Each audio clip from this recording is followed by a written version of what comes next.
Well, good morning. I have a lot of good memories in this building.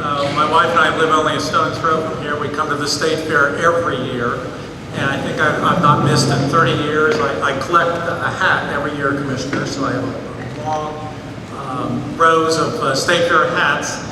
And this is my favorite building. This is where the Village of Yesterday is. And the older I get, I'm 3 years away from 70, the more I think I'm living in yesteryear. So that's one of the reasons I think I like this building.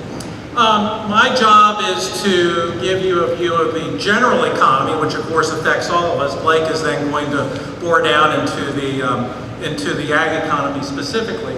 And I think we have optimism for the broad economy this year, 2018. We have noticed in the numbers, in the last 3 quarters of last year, 2017, we noticed a bump up in economic growth.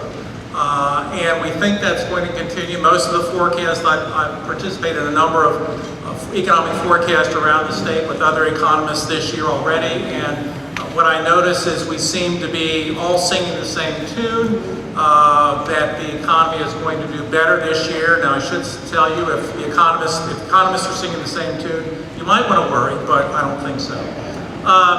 We think that the improved economic outlook is driven by several factors that you see here on the slide.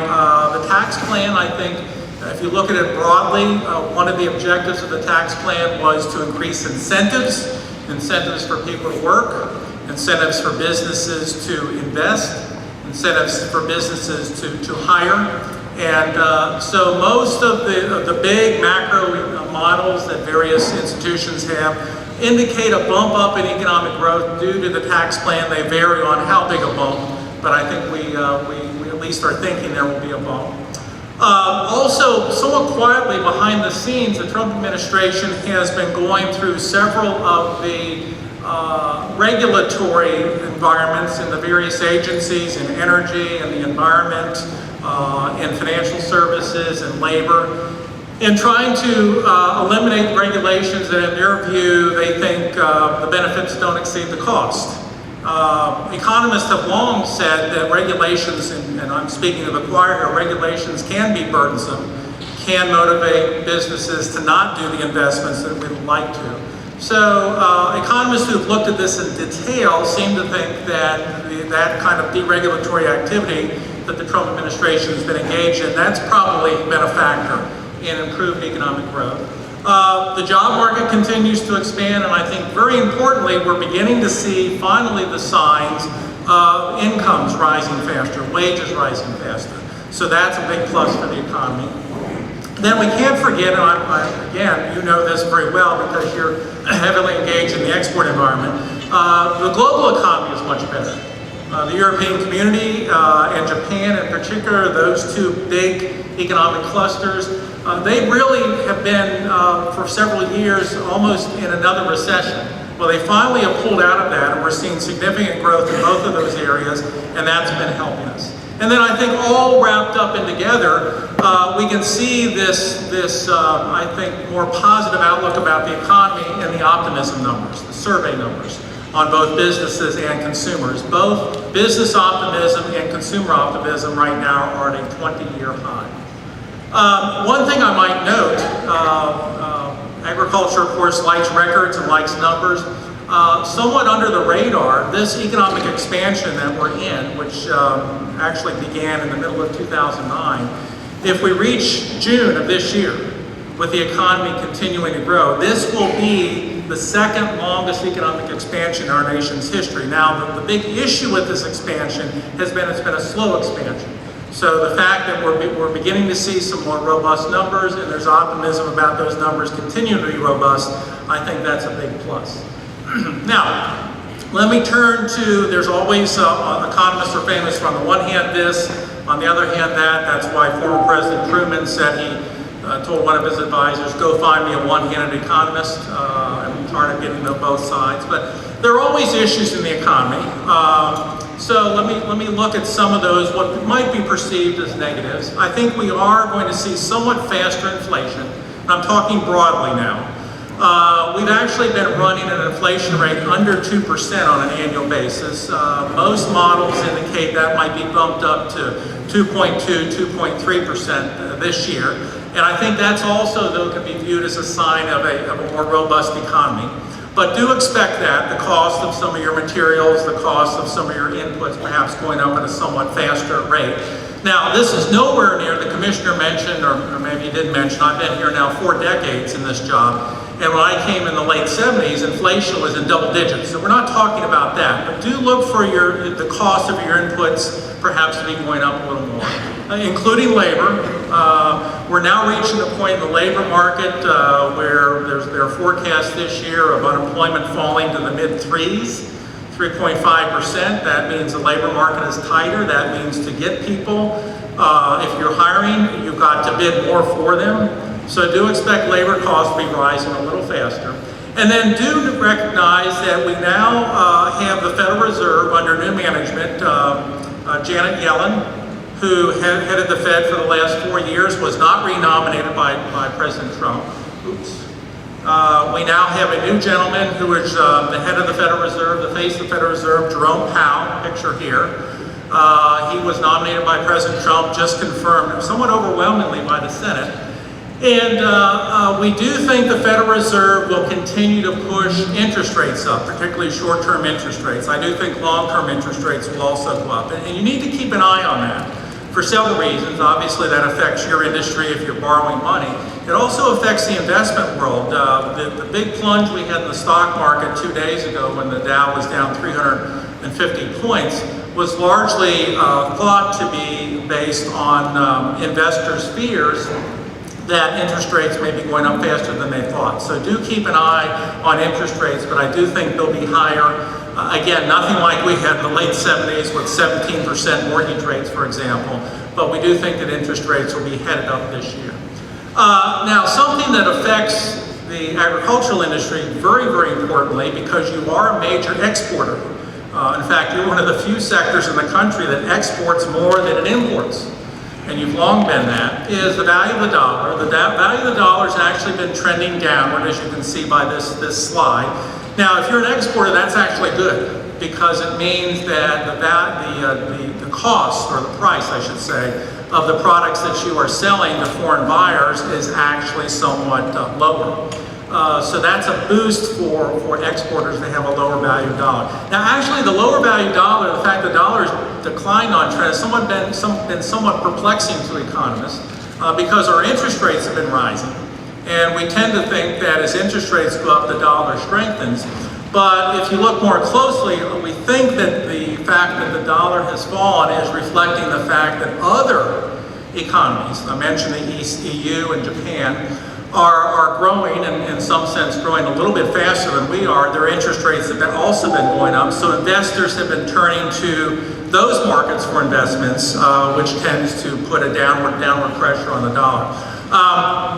Always predicting the direction of the value of the dollar is very, very difficult. I'm not looking for any kind of a plunge, and in fact, I would look for the dollar's value to level off and possibly even go up toward the end of this year as our interest rates begin to rise more. But again, something for you to keep an eye on.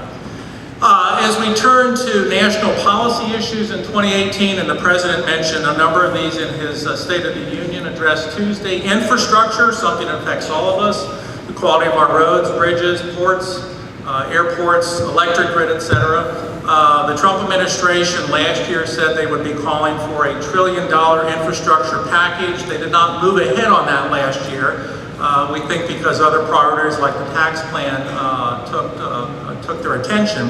But the President announced Tuesday that he will be sending an infrastructure package to Congress. And the thing to note here, and I noted this when I was listening to the State of the Union, it's now not a $1 trillion infrastructure package. The President said a $1.5 trillion infrastructure package. So the administration wants to move ahead on that. Now the big issue always is how do you pay for it? And the President mentioned that this is not all going to be paid for by the federal government. He didn't give specific numbers, but we think what the administration is thinking, and we'll see this when they send their package to Congress, is that possibly the federal government will pick up 20% of the 1.5 trillion, but leave 80% to the states. So the point is, this issue is going to come home here in North Carolina. If we think what's going to happen indeed happens with infrastructure, then if North Carolina wants a piece of this 1.5 trillion, assuming the Congress passes a bill, which of course is always a question, then North Carolina is going to have to figure out how to pick up their share. You all know very well that the United States is engaged right now in discussions with Mexico and Canada over redoing NAFTA.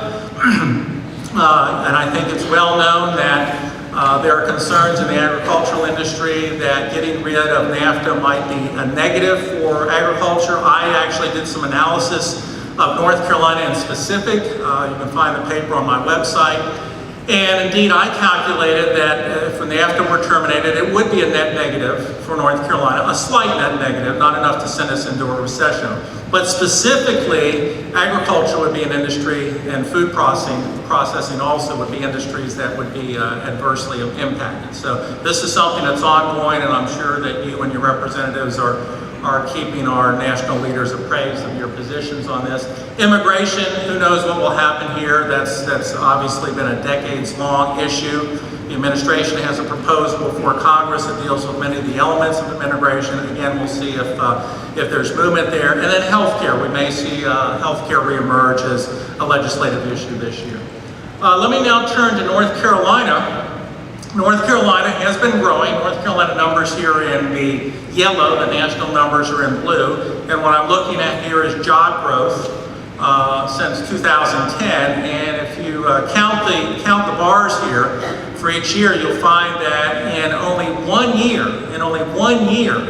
since 2010, did national job growth exceed North Carolina job growth. So in all the other years, we've been growing faster.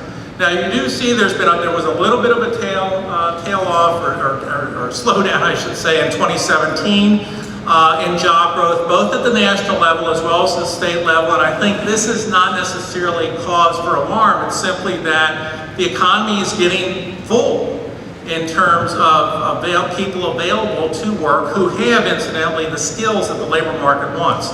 One of the issues we have in the economy is that nationwide it's estimated there are 7 million people who are able-bodied and of a working age who have dropped out of the job market because they don't have the right skills, no one wants to hire them. And I estimate maybe about 250,000 of those folks are in North Carolina.